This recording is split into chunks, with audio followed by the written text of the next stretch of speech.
Hello, this is McD the Beast, and this is McD Sports 4 coming to you today with my Week 1 college football predictions. Before I continue, don't forget to hit the thumbs up. Please subscribe to the channel. Greatly appreciate if you do that. Really try and grow the channel. Let's go ahead and do that. I'm going to recap last week a little bit. I am keeping my records throughout the year with my picks this year. Overall, we went 3-3 against the spread, 2-4. Our locks of the week 1-0. Our upsets of the week 0-1. I'm not going to talk much about the Nebraska Northwestern game because I'm basically going to repeat the thoughts of what everybody else said. The only thing I will say is that I would fire Scott Frost now and see what you have in Mark Ripple throughout the rest of the season. I know they're probably going to wait until the buyout gets lower after October 1st, but I would do it now. I mean, why wait? Why? So you can save 7.5 million.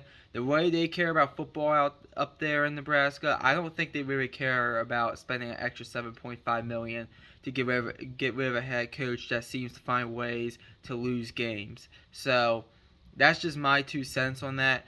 A few other things I've noticed. Charlotte is a very bad team without their starting quarterback, and even with their starting quarterback, they're not that good of a team. But I expect my Maryland Terps to absolutely run them out the building in week 2.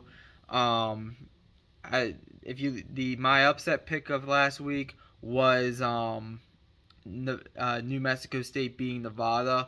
If New Mexico State couldn't stop turning over the ball, if they could just stop turning over the ball, um, they would have won that game in my opinion. So I don't regret that upset pick. I think Hawaii is going to be a long season. Hopefully your basketball team is worth a damn. And yeah, that's pretty much it. Oh yeah, UTEP disappointing. UTEP fans are disappointing. They have I think 44,000 in the Sun Bowl for that game for UTEP fans. So that's pretty good for UTEP, but they had a horrible second half. So that's basically what happened throughout week 1. From that I'm going to talk about here. So let's get into in Illinois being Wyoming. I think it might be a bit of a rough year for Wyoming this year. Just looking at watching that game basically. But I have 10 games this week. I'm going to pick. We're going to do 6 in the straight up category, 2 in the locks of the week. I have 2 locks of the week, and I have 2 upsets of the week. And the way I'm doing it this year is I'm just going to pick the bigger games. And the videos are going to be out Thursday morning for that. And also, I am going by my top 25 when ranking these teams. So I do not care at all about the AP top 25. I mean, you have Brett McMurphy out there looking like a clown. Uh, saying this is why I had Nebraska in number 25 in my poll. He was the only one that voted Nebraska in his AP top 25, and he looks like an idiot. And I respect him a lot. I respect his college football insight a lot, but he looked like an idiot this past Saturday with that tweet. So let's get into it. 10 games. We'll kick off with West Virginia versus Pittsburgh in the backyard brawl. Number 16 Pittsburgh at home facing West Virginia. They're a 7.5 point favorite. Pittsburgh is. Um, that spread's a pretty good spread. I think Pittsburgh wins the game, but I'm going to take West Virginia plus 7.5. Just a little bit too much for me. They do have JT Daniels. Even I do think they are going to go. I do think they're going to go ahead and hit some touchdowns against this Pitt defense that did struggle at times last year. Um, so I'm gonna go ahead and take Pitt, but I think West Virginia covers the 7.5 point spread. 34-27 Pitt is the score I have. Penn State versus Purdue. Purdue is a 3.5 point underdog at home against Penn State. I'm going to take the mild upset. This isn't one of my upsets of the week. I'll let you know when I'm picking upsets. But I'm going to take Purdue plus 3.5. I think they win outright. I think these teams are pretty much even. I'm going to take the home team in Purdue. I think Jeff Brom. I'm not really sold on Purdue this year. I mean, they're kind of one-dimensional offense. It's basically an air raid type offense. But I think they find a way to be a Penn State team, which I think has an overrated head coach and a team that I honestly think is a year away. I'll go ahead and take Purdue 27-24 in the mild upset. Next, number 23 Oregon versus number 3 Georgia. Georgia is a 17-point favorite at the neutral site. Well, it's really a home game for Georgia. The game's in the Georgia Dome, Mercedes-Benz Stadium, whatever they call that stadium. But and technically it's a neutral site, but we all know it's a home game for Georgia. Georgia, as I said, is a 17-point favorite at home. I think Georgia wins this game. I just think too many changes throughout that team. Lose a lot from last year's team. Oregon overall, they do have Bo Nix. Their new head coach, Jan Lanning, was the defensive coordinator at Georgia. So you don't think he knows all Georgia's tricks and stuff.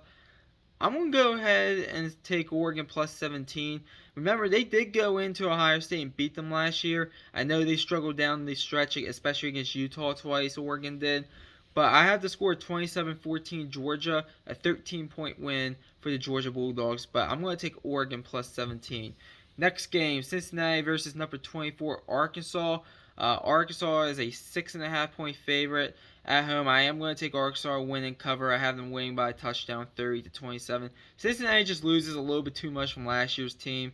Arkansas brings back a lot. They do lose a lot from last year's defense, but I think that Barry Odom will do a good job overall with the defense this year. And I think Arkansas, especially from that home crowd, I'm going to go ahead and take them to win and cover 30-23. Next game, number 8 Notre Dame versus number 2 Ohio State. Ohio State is a 17-point favorite at home, and I'm going to be honest with you. I'm taking Notre Dame plus 17. I think this game is going to be competitive. I do think it is going to be a two-score game. I have a 31-20 Ohio State. I do think Ohio State's the better team, but I do think Notre Dame. You have Marcus Freeman, which I do think is going to do a great job at Notre Dame. Maybe not year one, but I do think after year 2 or 3, I think he is going to do a great job. Give him a whole offseason to get Notre Dame prepared for Ohio State. I think they're going to cover that spread. Plus 17 on the road. I think they only lose by 11, 31-20 Ohio State in that one. And before I continue on, you could check out my top 25 on the YouTube channel every week. We're going to come out with that every Monday, with the exception of after this week, week 1 here, because there's a game on Monday, so the Clemson Georgia Tech game, which we're not picking, which, by the way, I think Clemson wins that game, but we're going to come out with a top 25 pool every week. So if you want to see my preseason top 25, please go on the channel and look for that. One more game in the straight up category, Florida State versus LSU. Neither one of these teams are ranked in my pool. LSU is a 3-point favorite. It's a neutral site game, even though I do think it is in New Orleans, if I'm not mistaken. So technically it's a home game for LSU. I don't care. I'm taking Florida State. I think they're the better team, honestly. Florida State plus 3. I'll take them to win outright in the mild upset. 28-20 Florida State's the score I have. I just have a gut feeling they're the better team. I think LSU is going to take a year to rebuild there with Brian Kelly. I really do. If you watch my SEC football prediction video, you know that I'm not high on LSU at all. So I'm going to go ahead and take Florida State in the mild upset, plus 3 on the road, to win outright, 28-20 Florida State. Now my 2 locks of the week. Number 6, Utah versus Florida. Go ahead, give me Utah minus 3 on the road as my lock of the week. I have them winning 34-15. I think Utah goes in there and wins, and I think they win big. I'm not sold on Florida really at all. I do think they will get better throughout the season. Anthony Richardson, I do think, has big play potential written all over him, but at the same time, he doesn't really have much around him. I think this is going to be a competitive game in the first half, but Utah just pulls away. And I'm going to take Utah minus 3 as one of my locks of the week on the road. 34-15 Utah. My other lock of the week is Illinois plus 2 on the road. This is free money in my opinion. Illinois will blow out Indiana in my opinion. Well, not blow out. 21 points is considered a blowout. I have it as a 20-point game. 30-10 Illinois. They are the better team. Indiana, I think, is going towards the dark ages of their football history, if you want my honest opinion. I think this is free money. Illinois plus 2 on the road out. I mean, I think they win the game pretty convincingly. Go ahead, give me Illinois to win that game. And then my upsets of the week, and I'll be honest with you, these are two upsets. Both teams are 10 plus point underdogs at home. But I just have a gut feeling that both of these teams are going to pull off upsets. We'll kick off with TCU versus Colorado. Colorado is a 13.5 point dog at home against TCU. I'm not high on TCU at all. I think at worst Colorado at least covers the spread. I know Colorado isn't expected to be this good. They're not expected to be good this season. But I just have a gut feeling. Week 1, I mean Carl Dorrell and Sonny Dykes, I think if you had ranked them, are similar in my opinion. I have Colorado winning the game 28-26 in the outright upset. That's my first upset of the week. My second upset of the week, number 11 NC State versus East Carolina. I think Mike Houston's building a great thing down there at East Carolina. NC State, I know, is a veteran team. But at the same time, Dave Doran's their head coach. He finally got that monkey off his back against Clemson. I still just can't completely trust him. He seems to lose games in big moments. I like what Mike Houston's doing down at East Carolina. That's kind of a snake pit place to play. I definitely think East Carolina at the worst covers as well. And I just have a gut feeling they pull off the upset. 21-20 is the score I have in East Carolina's favor. But I just have a gut feeling with those two. I mean, usually the first few weeks is when teams really, when you see some wild things in college football in the month of September. So, I know they're both 10 plus point underdog upsets, or 11.5 point underdog upsets, and then a 13.5 point dog upset there. But I just have a gut feeling. I really do. So those are my 10 picks of the week.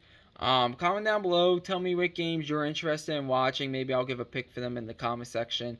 Tell me your picks. I always like hearing from you all. Thanks for watching the video. Hit the thumbs up. Please subscribe to the channel. Greatly appreciate if you do that. McD the Beast signing off.